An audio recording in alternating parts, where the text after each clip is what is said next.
Hello everyone, मेरा नाम है डॉक्टर मोहम्मद काशिफ और आज की इस वीडियो के ज़रिए मैं कोशिश करूंगा जितने हमारे स्ट्रोक और पैरालिसिस के पेशेंट होते हैं कि किसी तरह उनके जो पैर के मूवमेंट हैं उनमें बेहतरीन तरीके से अच्छे तरीके से कुछ एक्सरसाइज बता के उनमें बदलाव लाया जा सके। तो आज इस वीडियो के ज़रिए मैं बेसिकली 3 ऐसी एक्सरसाइजेज आपके सामने करने की कोशिश करूंगा जो आपको घर पर रह के बहुत आसानी से करनी है कि जिसकी वजह से आपके जो पैर के मूवमेंट हैं वो बहुत हद तक अच्छे हो जाएंगे। अब ज़रूरी नहीं है जो मैं एक्सरसाइज बता रहा हूँ कि वो हर एक पेशेंट के लिए ही हो। हर एक पेशेंट इन द सेंस कि सबकी रिकवरी की अपनी एक स्टेज होती है, सबके अपने अलग अलग स्तर के मूवमेंट होते हैं। तो कुछ ऐसे पेशेंट जो इस तरह की एक्टिविटीज़ को कर सकते हैं, करना चाहते हैं और अच्छी तरीके से कर सकते हैं, वो कोशिश करेंगे कि अपनी चाल में बेहतरीन तरीके से बदलाव लाने के लिए, अपने गेट के पैटर्न को, वॉकिंग पैटर्न को अच्छा करने के लिए इस तरह की एक्सरसाइज करना वो स्टार्ट करें।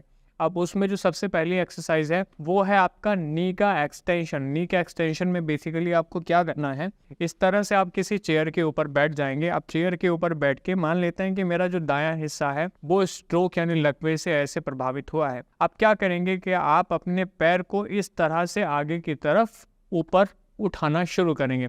थोड़ी सी ऊंची ऐसे कुर्सी लीजिएगा जिससे आपका जो पैर है वो थोड़ा हवा में रहे। मेरे लिए छोटी कुर्सी है तो आप कोशिश करेंगे कि इस तरह से अपने पैर के मूवमेंट आप करना शुरू करें।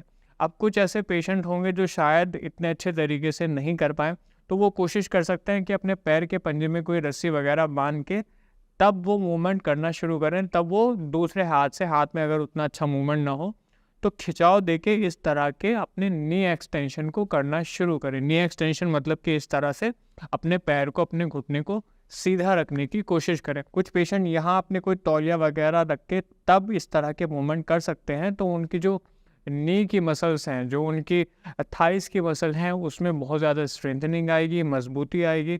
जितना ज़्यादा मजबूती आएगी उतना अच्छा उनका वॉकिंग पैटर्न हो जाएगा। ये हो गया आपका एक तरीका। अब करते हैं दूसरे तरीके की बात। दूसरे तरीके में, दूसरी एक्सरसाइज में भी आपको इसी तरह चेयर के ऊपर बैठ जाना है। जैसे हम खड़े होकर एक जगह मार्चिंग करते हैं, यहाँ आपको बैठ के मार्चिंग करनी है। बैठ के मार्चिंग इन द सेंस कि आपको इस तरह से अपने पैरों को ऊपर की तरफ उठाना है, दोनों पैरों को ऊपर की तरफ उठाना है। तो जब इस तरह से आप पैर ऊपर की तरफ उठाते हैं तो जितनी भी आपकी थाइस की ऐसे जो मसल्स हैं वो कहीं ना कहीं स्ट्रेंथन होती हैं, वो कहीं ना कहीं मजबूत होती हैं। वो मजबूत होंगी तो इस तरह से आपका जो पैर उठाने वाला एक मूवमेंट है उसमें बदलाव आएगा, और जितना अच्छा उसमें बदलाव आएगा उतना अच्छी आपकी चाल हो जाएगी। तो जितने ऐसे पेशेंट हैं वो सिटिंग मार्च ऐसे करना शुरू करें, बैठे बैठे ऐसे मार्चिंग करना शुरू करें, जिससे उनकी जो कंडीशन है उसमें थोड़ा सा बदलाव आए, वो अच्छे तरीके से चलना शुरू कर दें। अब तीसरी जो एक्सरसाइज होती है, कुछ पेशेंट होते हैं कि उनकी जो एंकल है उसमें मूवमेंट नहीं रहता, वो एंकल इस तरह से रहती है, वो ऊपर की तरफ इस तरह से मूव नहीं हो पाती। तो वहाँ वो पेशेंट अपने इस तरह से पैर को अपने रख लिया, अपने दूसरे पैर के ऊपर हाथ से पकड़ के अपने एंकल का डोर्सिफ्लेक्शन करने की कोशिश करनी है। इस तरह से उनको पकड़ के मूवमेंट करवाने की कोशिश करेंगे। अब कुछ पेशेंट सोचेंगे कि सर मेरे तो हाथ का ही मूवमेंट नहीं है, तो यहाँ वो कोशिश करेंगे पेशेंट कि अपने दूसरे हाथ के ज़रिए वो मूवमेंट करवाने की जितना हो सकते हैं प्रैक्टिस करें।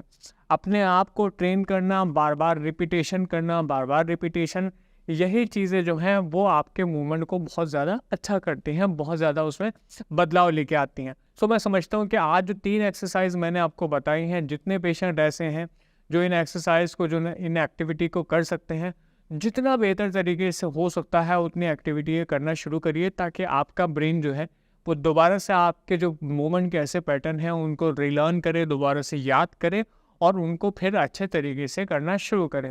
फिर भी कोई आपका सवाल है, कुछ और वीडियो, कुछ और सवाल है, तो आप नीचे कमेंट सेक्शन में लिख के बता सकते हैं, या आप नीचे दिए गए नंबर पे हमें कॉल भी कर सकते हैं। धन्यवाद।